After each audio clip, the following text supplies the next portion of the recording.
Musicians Break Nashville. They've always made it since the Ryman Auditorium was built, since the Mother Church herself opened up to live music. Musicians has made Broadway, and I think that my fellow musicians get treated like dirt. Take me to Tennessee and down the Smoky Mountain Road. As long as you're with me, I want to take it real slow. All right, we are back again. This is the Creative Hustle, and this is a podcast-ish type of interview setup that I decided to do. That's all about creatives and their journey. Being a hustler is by our nature, because we have to do that to survive as creative people. It's not like your typical normal job. So I wanted to bring on my great friend, Mike Ponder. Hi guys, For Mike. how's everybody doing? Yeah, Mike Ponder. So me and Mike, we've known each other for how long now? Day or two. Actually, we're going on almost 4 years. 4 years? Yeah, already. It's crazy. Yeah. So I remember a long time ago, we worked at the great Kent Wells Studios. Yeah, right downtown on Music Row. Right? And that's Dolly Parton's producer, if you don't know who Kent Wells is. We were a part of a project. I believe it was the Artemis Pyle tribute. It was the Artemis Pyle tributes Right. for the rock album. But you came, I believe, right, as a kind of a fly on the wall situation. But you ended up working with Kent. I wound up working with him. And then we ended up shooting together your making of your EP. All of my EPs, and I think we done several videos after that. Also, we done many. Yeah. So take me back to how it all started. Oh well, it all started. I was traveling up and down the East Coast playing music, and wound up going to Camp Southern Ground with Zach Brown and going through the what they call the Warrior Week program down there, and it gave me a better insight on being a disabled vet, on how I can do better for myself and learn my strengths and stuff. So I found out that I was actually a good songwriter. So I started writing songs and started trying to get recordings in, and just found out that the more I hustled, the more I could do, and the more I could get out there, and it just worked out really good. And I wound up coming up there because I decided to go back to school at the wonderful age of 50 and go to sound engineering and music production. And wound up with Kent that day. That's where we met. And Artemis had invited me up to see everything, and it turned out to be a great recording session. You was running around like a chicken with your head cut off. It was a lot to catch. And that's for sure. Yeah, there was a lot of moving parts in that one for sure.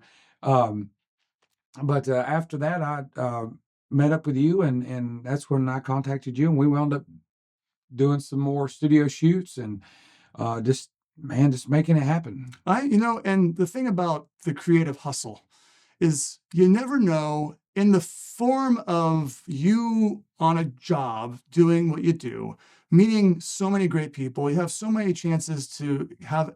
You're just displaying all the time while you're working what you're doing, and people kind of gravitate. And I feel very grateful that because I was on that job, you started working with me, and now we've done how many music videos we've done? Oh Lord, we're up four, like four. Yeah. But what I want to focus on, and why this is important to have you on the Creative Hustle, is that you came to Nashville and you decided to make a change. So tell me about how that decision came about and how it became a reality. Well, it was a very hard decision because I'd been in and out of Nashville since, with mom and dad in the 70s. They was backup singers for a lot of the bigger names back then. Everybody from the Kendalls to Archie Campbell so they'd done a lot of that. So I was in Nashville during that season time, and it was way different. Right. You had 6 clubs downtown where you have 61 clubs now, Right. But it was a big decision. I'd stayed away from Nashville in my military career, my music career. And I said, well, I see all these young kids, they're hustling up there, but, I'm older, but I've got that hustle. I've got that, I want it. And I've got the experience. Yeah. And I think that's what's helped me a lot in the whole scene here in Nashville. But, we spoke to the family, and I had a very supportive family and everything.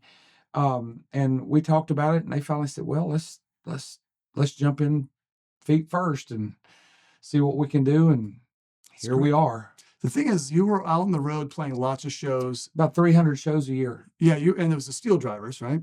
Yeah, Steel Rail Express was the name. Steel Rail Express. Sorry. Yep. Yeah. And of course, having all this experience and educating yourself about what the Nashville scene was. I know we had lots of conversations about Nashville, Mm-hmm. and one of our videos was walking around through Nashville. Oh yeah, we spent 2 days I was like, dude, walking around yeah. Nashville. That was fun. Well, we'll get to the video stuff in a minute, but I do want to focus on, and the reason why it's important to have you on for singer-songwriters coming to town and networking and getting their name out. You now today have a lot going on. You are booked constantly. So let's take people through the chronological way that you got to you succeeding here. In this Well, when I first got here, I met in with Kent and Dave Fowler. They kind of introduced me to an inner circle of studio musicians. Yeah. And I got to know them and made friends with them and got to work with them, and we used them on the videos and stuff. Yeah.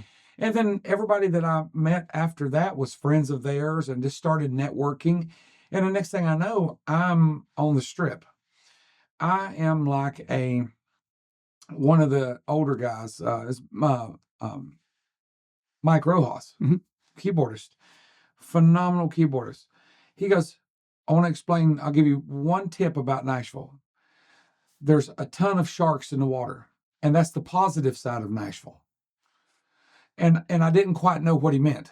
Right. Well, I started walking around Broadway. I bring my guitar, I bring my bass, I bring my drums, I bring everything that I know in my arsenal that I can throw out to put myself out there to be marketable.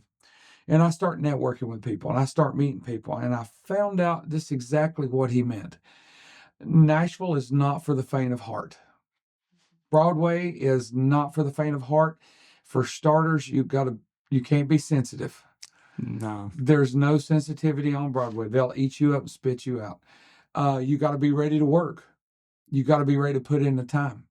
Even though I had, 45 years on the road and putting in the time, it's still different. Now I have the experience, but as far as the working the Strip time, I was the new guy. Yeah. At 50, I was the new guy. But I got in with this good circle of good, humble people that kind of took me under their wing. And most of them was the older guys that knew my parents, that knew me from back when, or in the circle of friends with Kent Wells and Dave and, Right. and Dane and all those guys. So they kind of took me under their wing. And if I hadn't had that, and then of course, working with you, you gave me a lot of insight about Broadway, what to look out for, man, they'll eat you up down there. Be careful. We've had a lot of talks. You warned me. you definitely warned me. I like to be as real as possible on it's lots of experiences, but it's a lot of insight. And my very first gig I played on Broadway was with a young lady named Crystal Rose. And she said, I need a bass player for the night. And I said, got it. I had the bass in the car. I'm going to school full time. I'm trying to still take care of the family back home in Beaufort, South Carolina at the time. And she goes, come on in and play bass for me. I had no idea what she was doing. Didn't have a clue. She said, we're just going to play the Broadway standards. I'd been on Broadway once. Thrown to the wolves. I was like, okay, so what exactly are the Broadway standards? Yeah. Well, I knew the songs. That wasn't the issue. But they look at you and say, we do the Broadway standards. I had no education. I felt like I was in kindergarten. And it kind of was. It was like Broadway kindergarten. Right. And humble. Oh yeah. Humbled you very quick. And I'm always trying to stay as humble as possible. You're the most humble guy I think I know. So to be you humbled in any way is a doozy. I was musically humble. Could I keep up? Yeah. Of course you could. But it was jumping into the deep end of the pool I'd never been in before. And the good thing about it is everybody was just that I had worked with first was very nice. I did meet some people that was not pleasant to work with, but you just look at that and you chalk it up as, okay, it's a learning curve. Let me move on. Sure. I won't play with them again. You'll learn your lesson. Yeah, exactly. And there was probably some people said the same thing about me. Whatever the case may be, but it was a big eye opener. Mhm. And the more you're there, I mean, I would spend every day at school from 8:30, 9 o'clock in the morning until 5:30, 6 o'clock in the night. And then I would be downtown playing from 6 to 10, 10 to 2, get back up and going back to class. And I would meet people. I would go around and purposely go, man, I really like your bass playing. My name's Mike. Hey, I also Yeah. play guitar and drums. And I just started networking with people. Well, now I would probably say I probably know 70% of all the musicians on Broadway. You have been constant as you've been going out to different events. You've been in town how long now? I've been in town. I will be here 2 years this August. Can't believe it's been 2 years. It's been almost 2 years this August. But you've gone from just moving to town to being so busy and now you have a regular mainstay over at Redneck Riviera. Yeah. Yep. John Rich has given me a really big chance over there, and I'm 6 days a week with him 6 days down there. 6 days a week. You even played with him recently, didn't you? Yeah, we done a big show for him for the presidential inauguration party down there, and we got to be his band and play for him, and it was phenomenal There you experience. I've been playing Redneck Riviera and turn around and Eric Church standing in the window waving at us, going, "Y'all sound great," and it's like, holy crap! Right. My 4th month in town, I was playing drums at Layla's, and I turned around and Garth Brooks patted me on the back, going, "Y'all sound great." You had Garth Brooks pat you on the back. I went, what did I just? It was like, was that Garth? That was when he was just opening up Friends. He is Oh. walking up and down the street talking to people. Get out of here. Yeah, and then I met his daughter, Allee, and I've done a couple of duo shows with Allee, and she's just an absolute wonderful human being. One thing after another. Yeah, it's just everything just kind of started compounding, and as long as you prove yourself, people notice. Yeah. And you never know who's standing behind you. Right. So you're always trying to do your best. If there's 10 people in the club or there's 100 people in the club, you always try to put your best foot forward and always try to do the best show possible because you don't know who's listening. Yeah, that's true. I've done shows with Ronnie McDowell. Matter of fact, Ronnie's son, Ronnie McDowell Jr., plays drums for me sometimes at my shows at Redneck Riviera, and they're just all just wonderful people. Wow. I got to play bass for Lee Greenwood. I was called to play bass for a tribute show.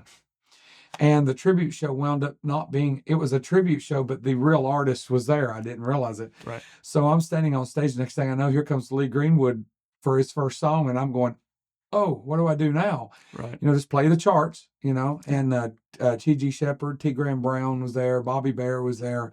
It was just a real cool Crystal Gale. And in Nashville, you just never know who's walking on the street.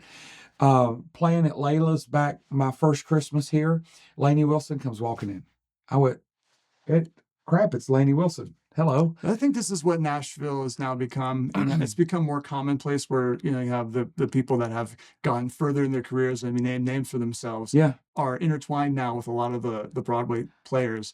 And the longer you stay there, you feel like you're going to be eventually. You're not starstruck anymore. You're just one of the. You're just one of the musicians. You're one of the. Right. You're one of the family. So I know that a lot of us musicians, we work so hard to do what we do, and then we get accolades. Not everyone it goes to the head, but it is possible for people to feel like since they know this person have played with this person, they have this entitlement factor to a degree. Oh, I agree. You can sense that there's a lot of varied type of personalities, but I feel that you've learned or you just tapped into it really quickly, listening into all opinions on Broadway and the nature of it, and made your own decisions, and you've navigated beautifully to where people trust you and people want to work with you. Well, I've always gave them, if I tell them I'm going to be there, I'll be there early. Yeah. I'm always ready to go. I'm always on point. If they send me a set list, I've always done my practice time. I put my practice time in. Yeah. I always speak highly of people. I try not to negatively put down anybody. I always try to give the positive side of everything. Right. And I always try to stay humble with people. Yeah. And that goes a long way, especially down there. So I wanted to bring up this because it's important.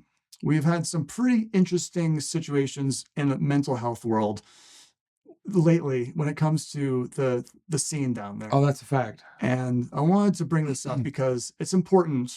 And I feel like since you've experienced some things recently, let's talk about just really how to keep yourself really mentally sane going through all this stuff. So let's That is speak on this. that is a open, you're opening a can of worms there that is, I think, that is very neglected on Broadway. Right. And to talk about it, I've been in war zones. I'm a combat vet.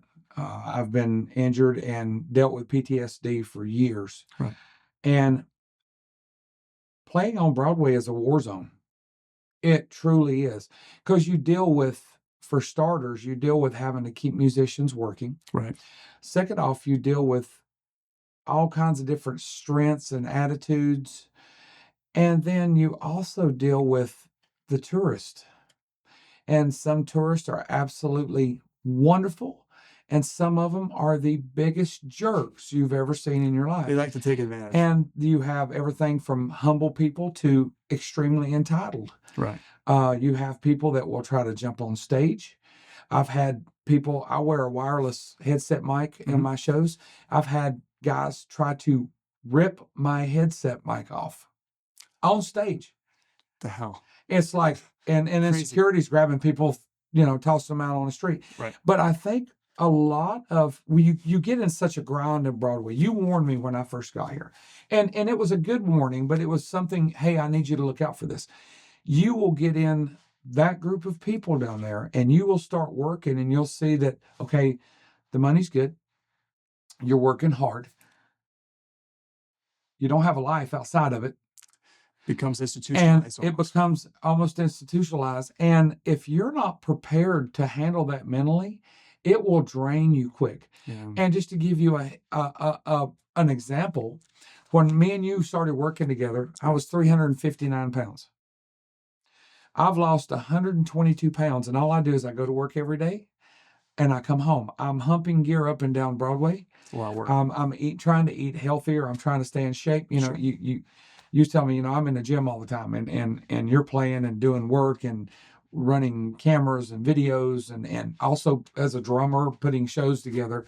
And you played Broadway for years. Yeah. So I know Broadway is kind of like, you got to do it. I mean, this town has turned into, if Broadway did not exist, imagine what this town would be like. It'd be crazy. It would be nuts. But everything is centralized to Broadway and everyone comes here for that street. It really, I think that's huge. What worries me is I don't think, and I've talked to a lot of the people down there, and I don't have to mention names, but those people will know if they watch this. They know who they are. Sure.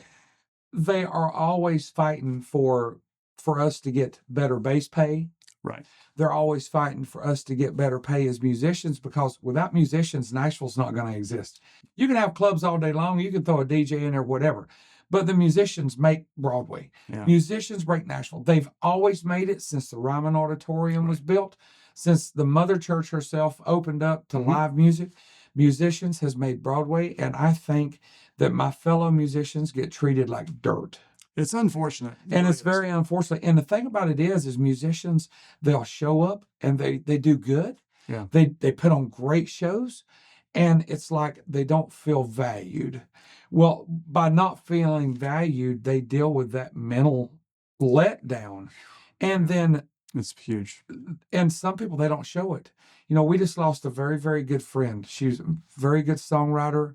As a matter of fact, on my fingernail here, I'll wear one colored fingernail for suicide awareness. She just wound up taking her own life not less than 2 weeks ago. I heard. And so unfortunate. Nobody knew. And this is a person we dealt with on a daily basis. Was she a bartender? She was a bartender, but she was also a songwriter and had her own. She was doing her own thing. She was doing her own thing. She's trying to make. And something. nobody knew.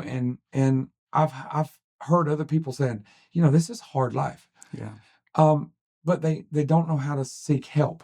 Right. Especially the younger generation today. Like, we know when we start feeling bad, we need to get help. Yeah, we have that sense. We have that sense, but we are also the Generation Xers. We are the older generation that goes, okay, our feelings didn't get hurt as bad. We grew up in an era of, you mess around and find out, quickly. But your mother would say, go cry in the corner and get over it and get back out there and pick your head up and move on. Right. we grew up in a time of if you fall off your bike, you get back on it, and you keep riding. Yeah. Not nowadays. It's totally different. And I think that people does not take the mental capacity of the musicians that are on Broadway and what we deal with on a daily basis as serious as it should be. It definitely should be more of a highlighted focus on it, because I feel since now Broadway is full of and I spoke about this in a video I just put out recently about lots of music schools are graduating very talented, amazing, and not even music schools, just people that are just really skilled at their Very instrument skilled. and want to come to Nashville because they know it's one of the major cities. And now we have different generational clashes in a way, or in collaborations, Mhm. from Gen Xers to baby boomers to Gen Zers to Mhm. soon to be Gen Alpha. Yeah, in the the Gen next 10 Alphas. years. So because I feel in that situation, it's up to people that have been around long enough to bring on little brothers and little sisters, to educate them and to be a support team for them. Kind of hard to do with some people because they don't allow themselves open to do it. Yeah, So very true. how have you been as far as knowing that? How have you been contributing to the scene? Well, what I've been contributing is I've kind of got the nickname now, the Broadway Dad. I can see that. Because, when I first You're got very here, supportive. once, I would play the late shifts, the 10 to 2 a.m.s, Yeah. and we would always have a couple of females in the band. And it's like all the rest of the guys would just leave. And these Not even girls, offer to give them a ride? well, no, it's not just make sure they get to their car Right. okay, to make sure, because at 2:30 in the morning, Broadway is a zombie land. Yeah, it's It's- dangerous. Drunks, drug addicts, all the tourists that's coming in. I mean, it's dangerous for even a single male to walk by themselves. So I've tried to we would make sure that we always try to do a buddy system. Yeah. And if there's anybody in the band, we'd always walk together, or we would always try to look out for each other, or, hey, text me when you get to your car. Right. Let us know you're okay. Stuff you should And do. just kind of give them the basic Broadway dad speech. Right. Kind of like a dad to a daughter or a dad to a son. Just be Hey, there for them. watch your six. No, we're going to walk you to your car. Yeah. We're going to make sure that you get to your car okay. And as you know, a lot of the parking decks now, they've had a lot of problems with theft. They've had a lot of problems with robbery, Yep. armed robbery. Right. Something crazy. I mean, right there on Broadway, armed robbery, right there. Before people's when eyes I and first ears. got here, that first couple of months I was here, we had tourists disappearing, finding them floating in the river. That's right. Those are that's huge news. Huge international news. I've been trying to always saying, hey, I'm here. Text me if you need something. Even if you're feeling sad, you text me anytime. Mama T, which is my wife, as you know, she's the same way. Text me if you need something. We're there for you. Right. But we try not to wait till something happens. We try to do it Right. preemptively Mhm. to make sure that, hey, that's Mike. We know we're safe with him, and he's going to get us to our car okay. Or if we play a show with Mike, we know we're not going to have any problems. They feel safe about the situation. They feel safe about the situational awareness. And they've also, some of them knows now that, hey, he's a good ear. We can go listen to him. We can voice a thought, and he's going to give us an honest answer. Right. And then I try to notice and be aware of how they're feeling for the day. Right. Maybe they're having a bad day. Maybe something happened in the family. A good friend of mine that I do gigs with down there, he just lost his father. Oh, no. He was in the middle of a gig when he was told. He finished the gig, went and buried, and went to his father's side, went through all that, and he's played every night because he says, my happy place that I need to be is on that stage. And I don't think the clubs and stuff, they take advantage of knowing that this is these kids' life. They live music, they breathe music, they breathe the adrenaline of entertaining. Right. And I think they take advantage of that without taking care of the musicians. Do you think that, and here's my devil's advocate view on it, is there's enough negligence because of the abundance of monotony of the work that they do down there, Mhm. and the day-to-day life is the same, and there's not really any kind of like, let's check ourselves like mentality. So Yeah. they let things go without being like, they're not like like totally with a mind doing that, but they are through that aspect. It Don't you think that's compiles and part of it? compiles and compiles until it finally the fuse is only so long and then it blows up. Right, You know, right. and that's what I'm seeing here lately, especially the hard time of the winter months, the slow season. I believe I've seen, and the time I've been here 2 slow seasons.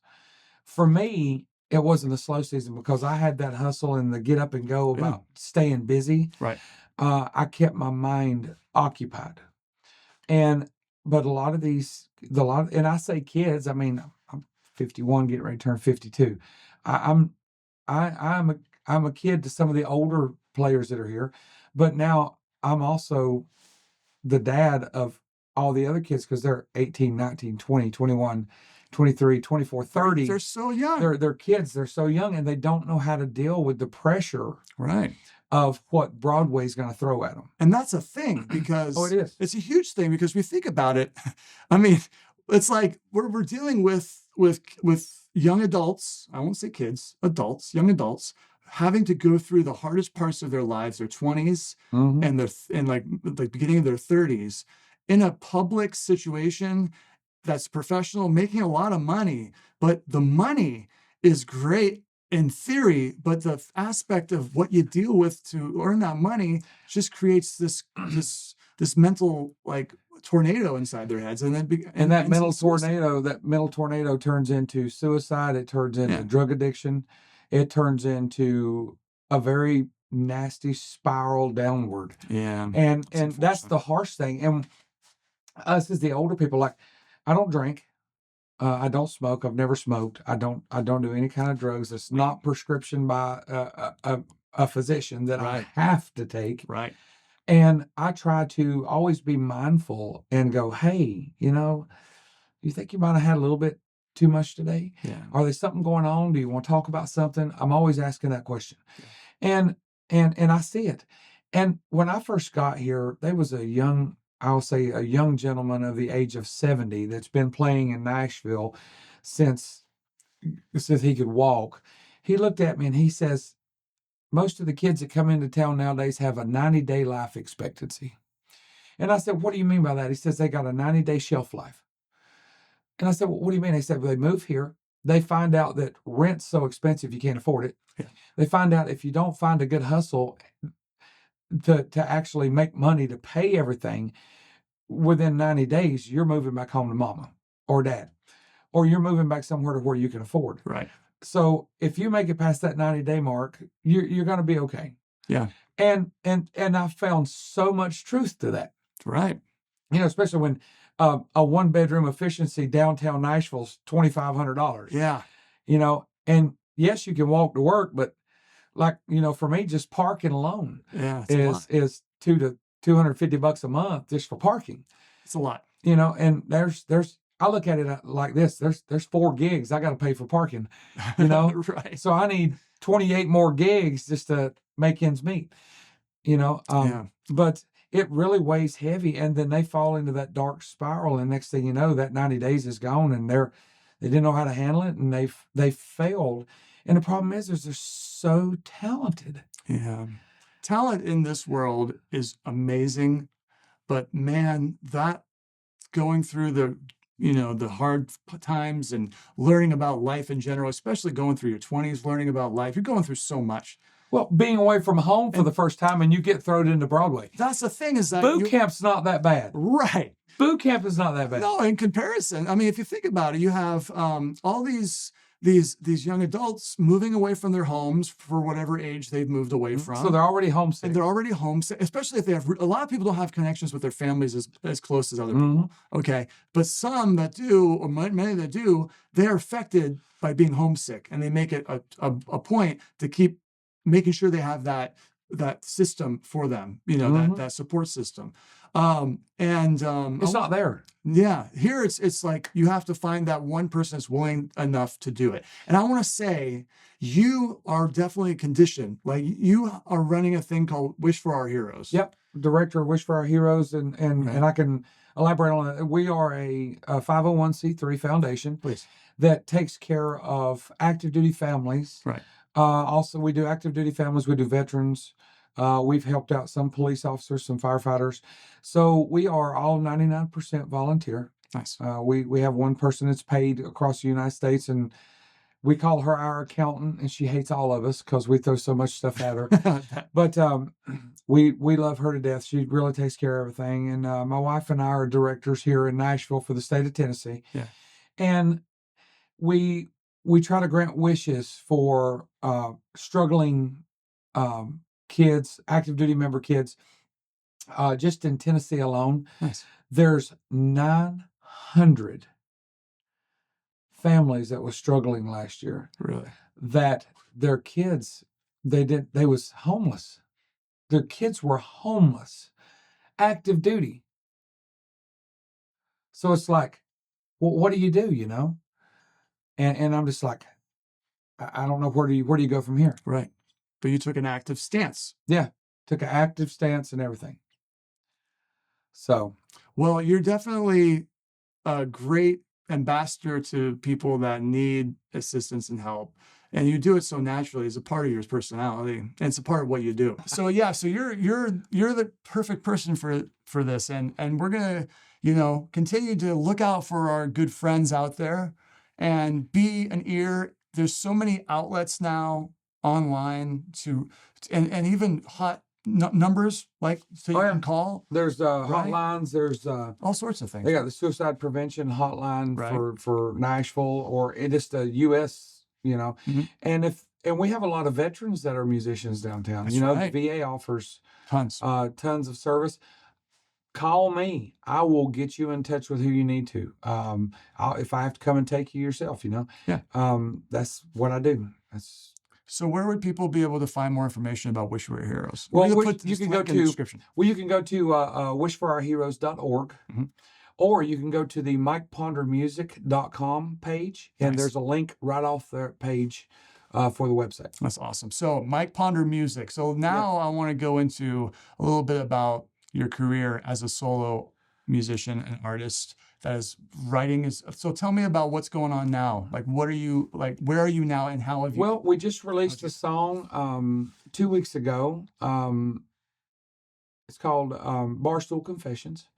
And this was written, I have a great writing team. I got a young man, Mr. Joel Watson, out of Indiana, upper Indiana, lower Chicago area. And then Katie Godowns out of Beaufort, South Carolina. Mm-hmm. We have a big writing team. I also have a retired Navy chief out of New Hampshire that helps out from time to time. And we have a lot of veterans writers, because I'm they call it Operation Encore Veterans Music Project artist. And what that is Operation Encore is a catalyst to help boost a veteran's career in the music business. Specifically music. Yes.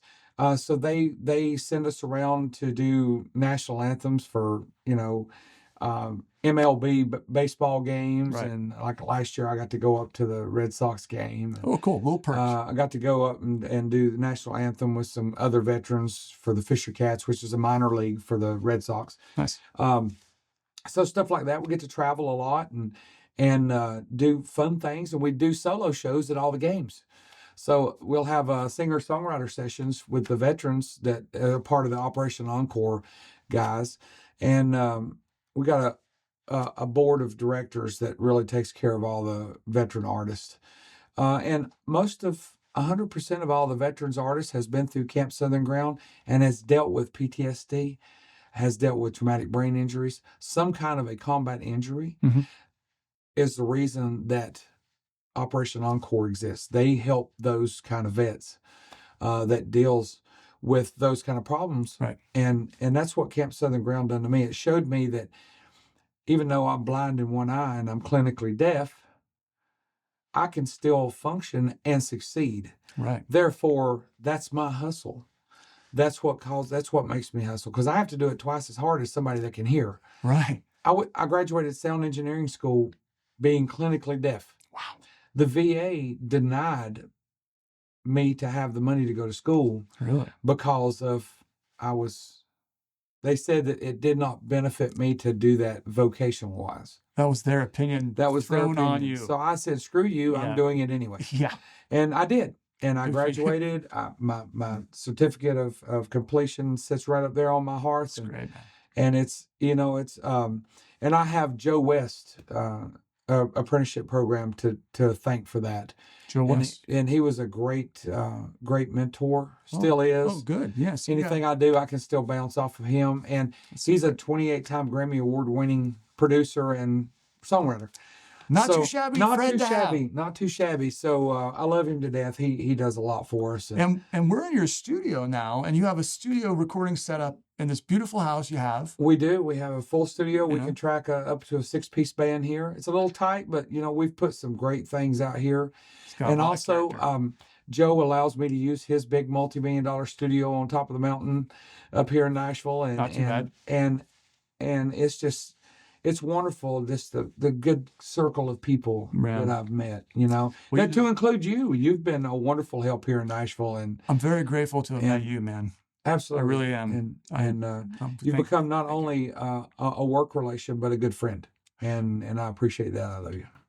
I appreciate you. I Man. appreciate you. Absolutely. I really, and that's why I really love this town, because I've didn't really had to try. I just did what I did, and I found myself in a situation where I meet great friends. And anyone that's had a great friend in their life that's stuck around can't really remember or do pinpoint the exact moment, but it didn't matter, because every year that goes by, there's still that kinship, there's still that closeness. And it's been like that I don't see you for months at a time, and we come back here and it's like we've never. You're busy working. I'm busy working. Yeah. We finally send a text in passing, and it's like, hey, let's do dinner. And we got to do another photo shoot, because now you're a different, Now look at I've you. lost the evil twin. Look at you. It's so great. And that journey has made you happier and healthier, and you feel good. You sleep better. You got all this great. Absolutely. Awesome. I was a pre-diabetic. I'm not diabetic You're anymore. not. I mean, come on. I used to have to sleep with a CPAP machine, and Right. now I'm completely off the CPAP machine. Dude, My that's awesome. my wife doesn't want to kill me when when the machine's going off at 2 a.m. anymore. That's amazing. But it's been a very healthy lifestyle change for me, and I'm in my element of being a musician, but also as a mentor. yeah. And now that I've been here, for the year and a half, almost 2 years, I'm not the newbie on the strip anymore. No, Considering veteran. in the first year I was Again. here, I played over 340 shows, it's a lot. and it's like, wow, but the thing that I try to tell these young kids is, you're playing the shows, you're doing the hustle, but the hustle is not playing the shows. The hustle is, you moved here to be a songwriter. Right. You moved here to let people hear what you're doing as an artist. Right. And if you're a side musician, fine.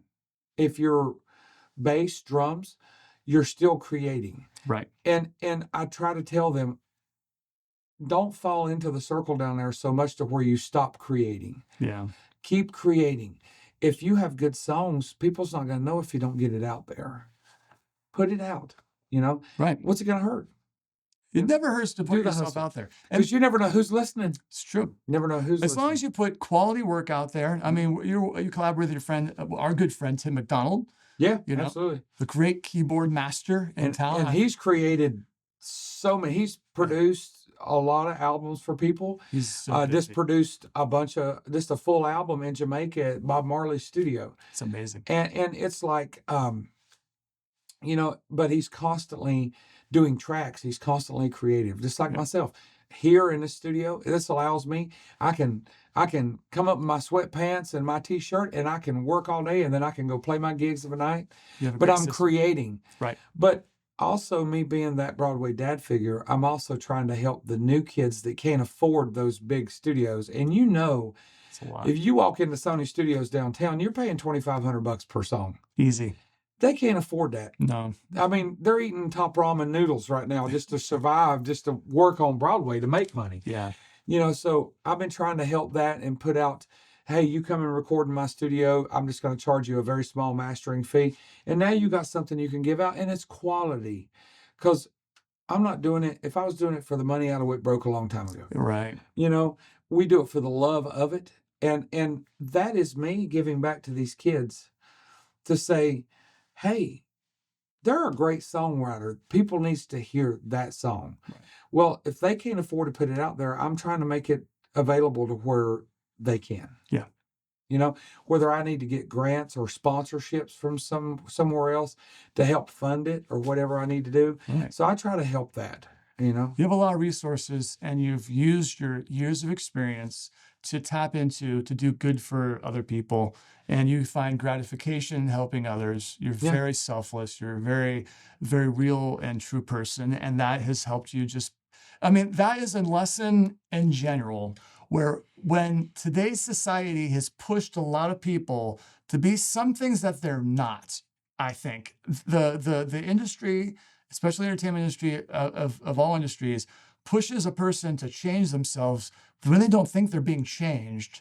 And their attitudes and ways that they've lived their life reflects that. Mhm. And there needs to be a wake-up call to be like, yeah, snap out of it. You're falling victim to the game a little bit. You're falling in that spiral downward. And it takes people, and a lot of us that have the experience that can share that would elicit that kind of, help and aid to them. Yep. So they can help. Or they navigate hit better. rock bottom and they don't know how to crawl back up. Right. And we you know? see that, recognize it. A lot of people do. Like, I mean, when I had my accident, I had people out of nowhere reach out to me on the side of a road in the middle of the night, 3 a.m. in the rain, Yeah. and go, "Hey, Mark, is that you?" I would have not had that if I didn't. I'm at 3 a.m. on Facebook going, "Are you okay?" I mean, yeah, you were one of them. So, I mean, but that's a testament, and that's the whole. I'm going to do a little video on that. I have a whole lot to say about that, but it's a testament to the Nashville community. There are good people out there. A lot of people, if there are in the harder bad type of thing, there's a lot of reasons why.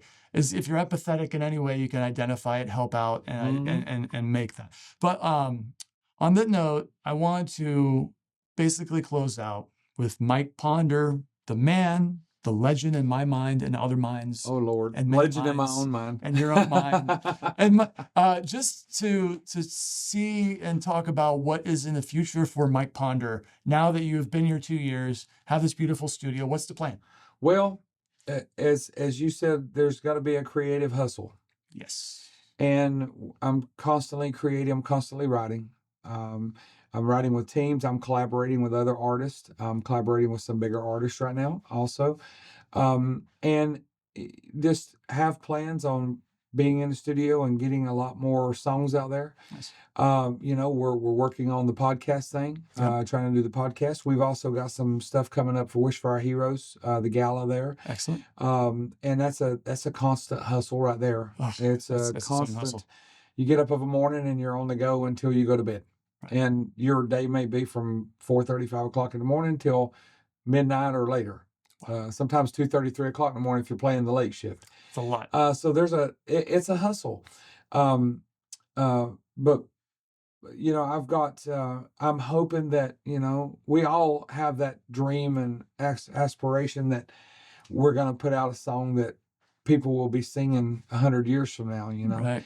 Not everybody can write a Sweet Home Alabama and it, latch on. And We had a song, Take Me to Tennessee. we did. And Absolutely. we did a music video for that. Oh, so good too.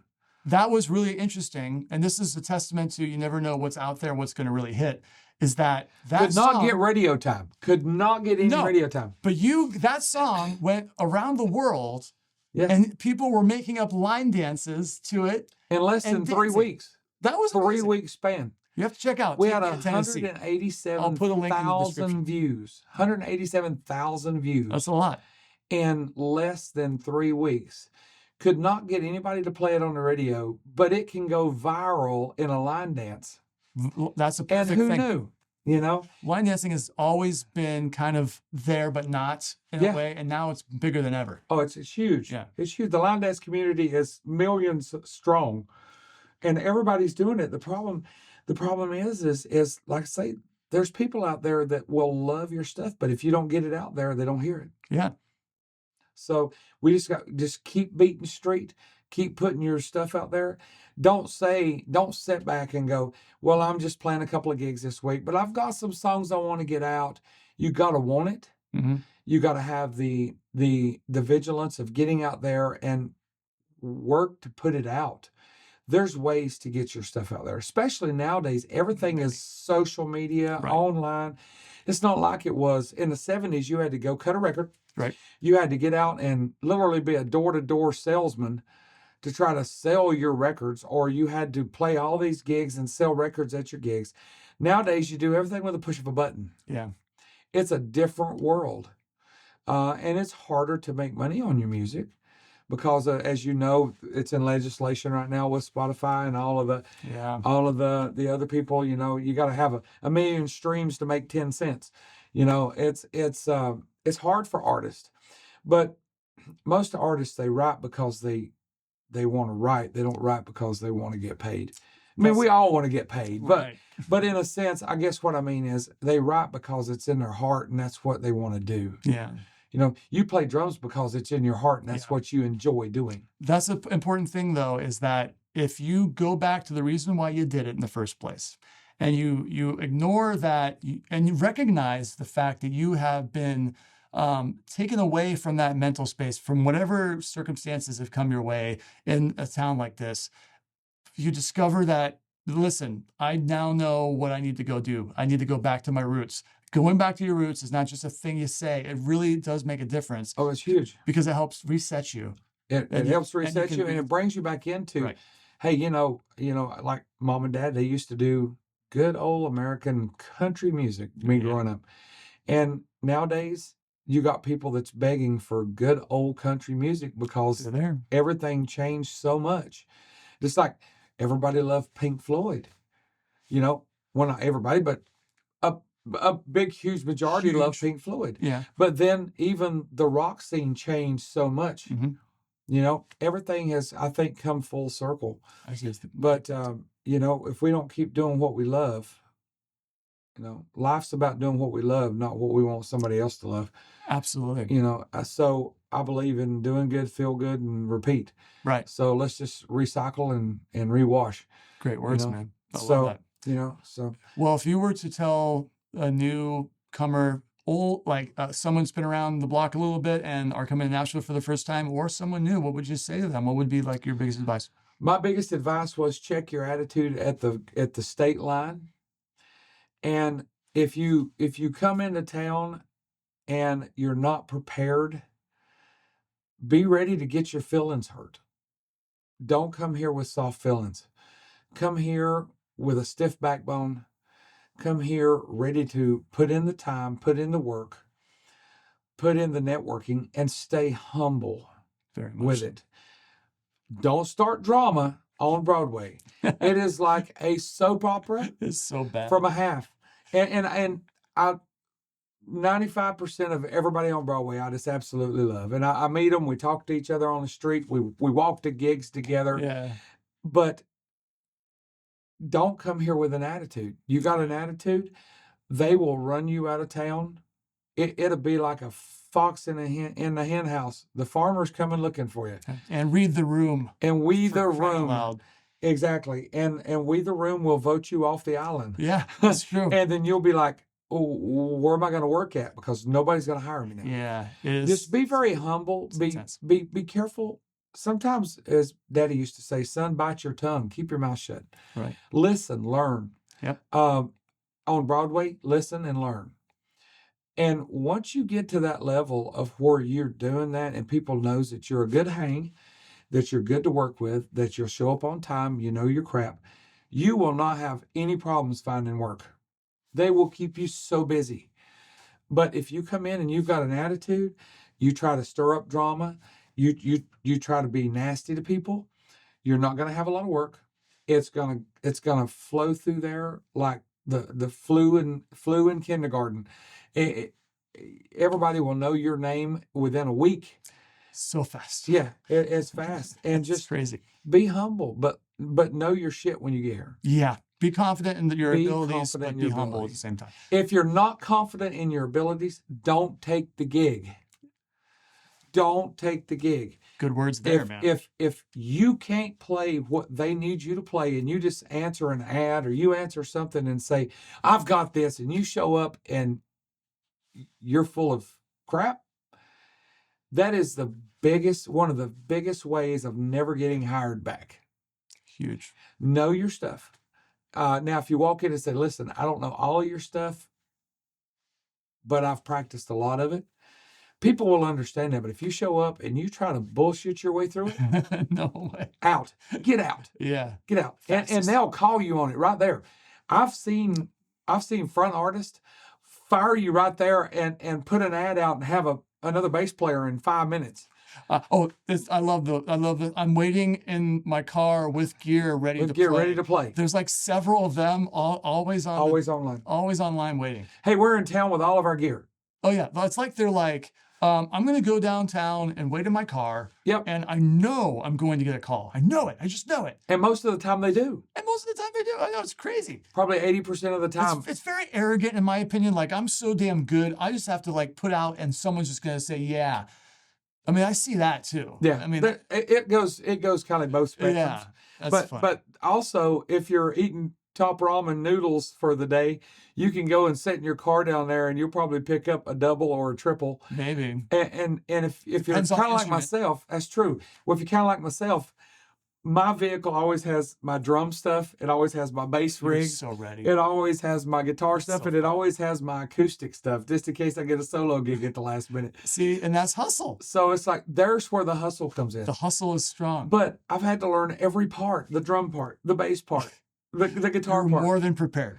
And it's like, and I'm learning something every day on something else. Yeah. And then you'll play with an artist and you'll play something that you've never played before, and you'll be like, because they'll do requests. Yeah. And people will come up and request. I sung last week, I sung Toxic by Britney Spears. It was horrible, but it made YouTube. Oh, it did? It made YouTube, and I was sitting there struggling, going, "This is gonna be bad," and they didn't care. I made $50 Doesn't matter, yeah. to play Toxic, and I was like, "I'm an old country boy here. See? If it was a bluegrass song or an old country song, I got you. But That's here, wild. can you play Britney Spears Of course I can. for $20? For- I'll do anything, whatever. You know, I mean, but that's when a lot of the young kids nowadays, they go, "Oh, we can't do that. We can't do that." The problem is they don't care if you do it properly or right. They want to be entertained that you can at least try, even if you just sing the chorus. Right. Oh my God, he just done that. Holy Giving crap. them everything. Instead of just standing there and just reading off a phone or reading something and then just being a knot on a log. Yeah. The people are looking to be entertained. Right. And some of the most stupid things will entertain you. Yes. Go online. Everybody's online. Go on Yep. go on a TikTok reel, and you get 3 million views on a guy sitting staring at a dog. Yep. You know? Yeah. So So true. just entertain. But a lot of the kids nowadays is coming in here, they don't know how to entertain. Yeah. They don't know how to interact with the crowd. That's such an important part. Like, everyone can learn their instrument. So my and- tip is yeah. keep your mouth shut. Find you somebody that's been on Broadway for a long time. Yeah. You know, and when I say long time, 3 years is a long time. It is. 5 years is even a longer time. Oh, yeah. 10 years, you're an old salt and you're ready to retire. Yeah. You know, if you make it 10 years, you've been in town now for how long? 10, almost 11 Almost years. 11 years. Yeah. So I've talked to guys that's been on Broadway and has traveled with everybody that's been here for 45, 50 years. It's a lot of time. I keep my mouth shut and I listen to those guys Yes. because Learn to they've been listen. doing this hustle for a long time. They're also the ones that can play rings around half the kids that are coming in town. And That's you go, how do humility. you do that? Oh, yeah. And that's Gotta where the listen. humbleness comes in. You go, oh, man, instead of looking at him going, I really hate him because he plays like that. I go, can you show me that lick again? Yeah. Because I'm stealing it. I'm using it tomorrow. Right. Those know? those that borrow, steal. And, the you know, whole a thing. lot of those older guys like that, they invented those runs.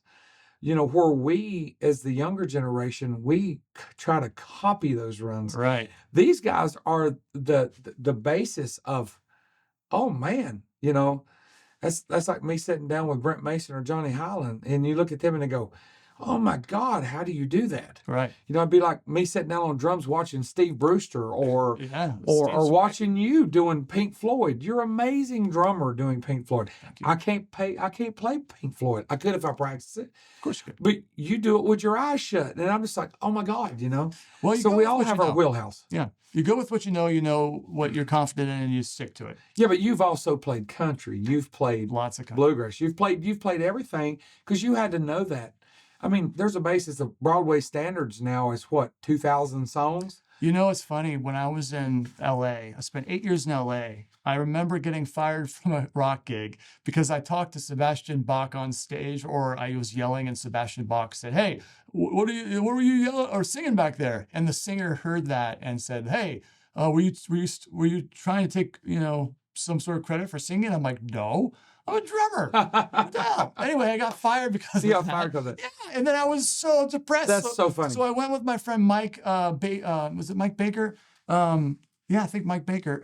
He was with Andy Grammer at the time, and I went to Jimmy Kimmel Live, and it was drum decking for him, and I was so distraught because I leaned on my bigger brother who had like all these great gigs, and I was just fired from mine. And I was so depressed. I was really in the dump. I mean, I've had my moments too. Oh, yeah. I mean, but I leaned on my friends for help always, and it's always worked to get me out of it. Anyway, point being is after that, I got a friend of mine who called and said, "Have you ever learned country?" And I'm like, "Yeah, I think I played one country gig." And my friend Stacy Steele, I actually played a gig at Life on Wilshire, which is no longer there. But I did Craig Robinson, who was on The Office. Yeah. It was like a birthday party he was sharing and us playing at the same time. So it kind of. Oh, that's cool. Anyway, That's cool. point being is I got a call for a country gig, and that led me to a long life in LA playing country music, Yeah. which got me prepared for Nashville. When I made the move to Nashville, I knew all these songs. I already had the experience. You had a lot of. I'm going to say this. As a musician on Broadway, you need a toolkit. Sure. You need your toolkit. It's kind of like a mechanic. If you got the right tools, you can fix any car. Correct. You got the right tools, and you've got the practice or the know-how, the education, or just put in the time of practice. You can sit in with anybody on Broadway. Yep. Anybody on Broadway. Is it going to be easy? Hell no.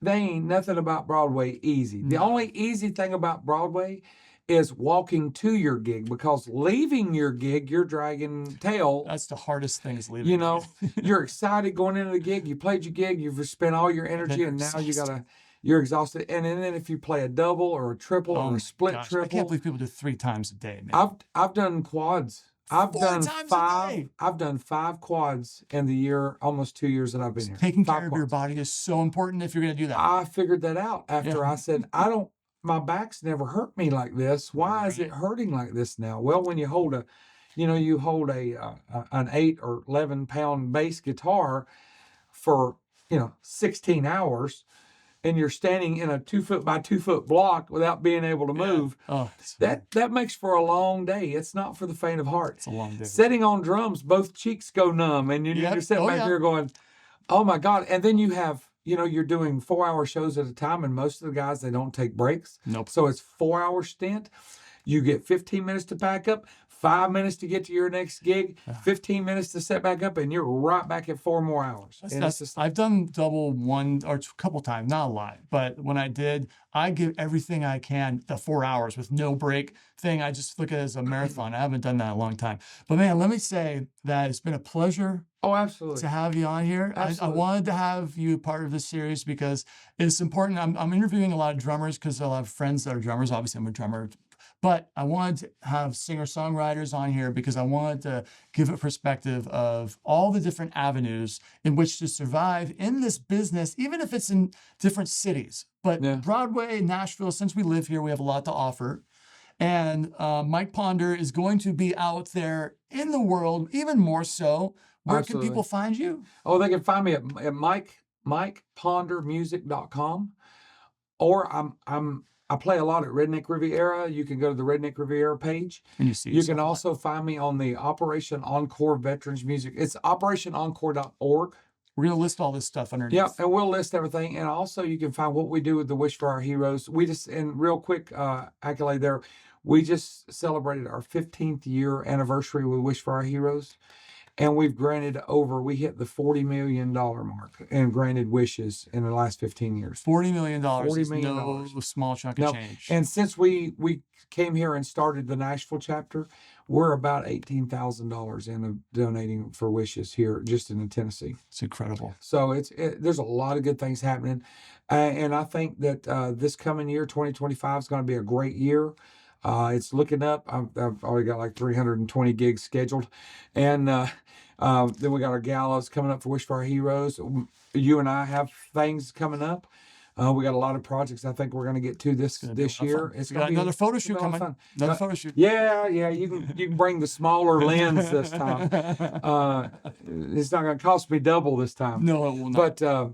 But Mark, I just got to say I appreciate everything that you've done for me and being a mentor yourself here in Nashville. Well, I mean, and you don't pull no punches. You're blunt and to the point. And that makes a difference to me. I can handle blunt to the point. And that's what you need here in Nashville. I feel that that's needed more so than ever. And I like Absolutely. to be an outlet for that if I can. So I try Absolutely. my best to be as real as possible. And we appreciate everything you do. I appreciate you. Absolutely. Mike Ponder. Till next time, we're going to see you with another guest. And there's a lot more in store this year. I don't know what's going to happen. But We may have a celebrity guest coming up here pretty soon. Yes. We got some things in the works. Absolutely. I can't say anything, but I can't wait to share. It's going to be really fun. And on that note, thank you so much. This has been The Creative Hustle. And I am Mark Allee, and this is It's Mike Ponder, y'all. Mike Ponder. And we'll see you at the next one. Be safe out there. Take care of one another. And we will see you soon. And goodbye.